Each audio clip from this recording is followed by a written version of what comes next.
ভারতের আসাম রাজ্যের সংসদে আগে শুক্রবার জুমার নামাজের জন্য 2 ঘন্টার বিরতি ছিল। সম্প্রতি বিজেপি শাসিত সংসদ বিরতি বাতিল করেছে। এ সময় যদি সংসদ চলে, বিধানসভার মুসলিম সদস্যদের করণীয় কি? দেখুন, পৃথিবীতে যারা নিজেদেরকে গণতন্ত্রের তথাকথিত গণতন্ত্রের রোল মডেল বলে, যারা নানা দিক থেকে আমাদের কাছে আদর্শ বলে আমাদের দেশে এক শ্রেণী মানুষ সারাক্ষণ মুখে ফেনা তুলতে থাকেন, তাদের দেশে এই ধরনের আপনার দ্বিচারিতামূলক আচরণ, মুখে অনেক ভালো ভালো কথা বলা আর বাস্তবে মুসলমানদেরকে কোণঠাসা করে রাখার যে তাদের অপচেষ্টা, সেটা দিনের আলো মতো পরিষ্কার। দীর্ঘদিন থেকে সেটা আমাদের কাছে একেবারে ওপেন সিক্রেট হয়ে গেছে।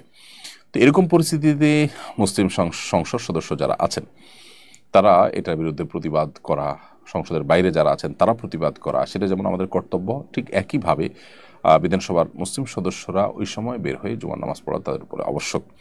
কারণ জুমার নামাজ পড়াটা ফরজ। এই আবশ্যকীয় কাজটি আপনাকে করতেই হবে। আপনি প্রয়োজনে আপনার সংসদীয় অধিবেশন থেকে বের হয়ে নামাজ পড়ে তারপর আসবেন।